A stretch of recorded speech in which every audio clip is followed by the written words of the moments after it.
on this very important topic. We are going to start by spotlighting this lovely man, Patrick Tan. He is a therapist, childhood trauma survivor. I always say healed and healing, who's online.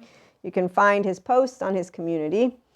As he shares, he crosses this out. You are just telling people they aren't strong. He crosses out and says, emotionally immature people confuse shutting down for strength. And he then goes on to share how they tell you that you're doing strong wrong because they will consistently comment on where the lovely Patrick Chan's community wants to hold accountable those parents who didn't learn how to use their nervous system, who didn't give them a child-centric environment, who scared them to death in their nervous system, not the story. So again, it's not the story. It's, do you know how to anchor in your ventral energy? Do you know how to be a prefrontal cortex? Once you have a higher self right here, no inner child that needs reparenting, you don't have a mama papa wound.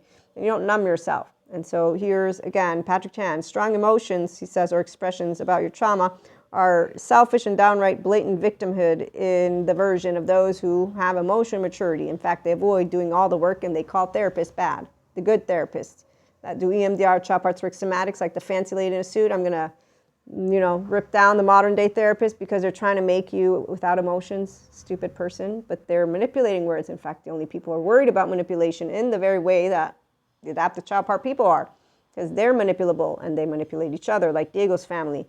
So what I honor in Patrick Chan is how he shares the childhood trauma survivors. Yes, they are very strong. The ones who are healing are even stronger than any one of those of us who did not have the child stuff go on, because that's easy for me to be loving and anchored in my ventral energy. I can only imagine how hard it is to consistently catch yourself, consistently get your face out of the mud and continue. In fact, Patrick T.M. still works on his unkindness that comes from his childhood.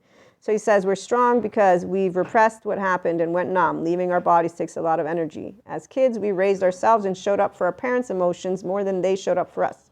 We became firefighters, advocates, dropouts, protectors, and addicts, and came out on the other side, alive.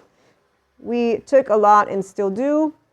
And when we want more than just our strong survival strategies that keep us small and miserable and bravely show up to therapy growth, we're doing strong wrong according to strangers online or our family. The irony, he says, is being criticized for not being strong by people who avoid heavy emotional lifting in the first place. And I'm with Patrick Chan, holding every person accountable. They don't have to go and get their childhood trauma healed, but stop telling those who are that they're not doing strong right, because they're doing strong very well. Emotional, mental, physical mastery and strength comes with your ventral energy and you having a higher self online. We'll continue chit-chatting about that in our extended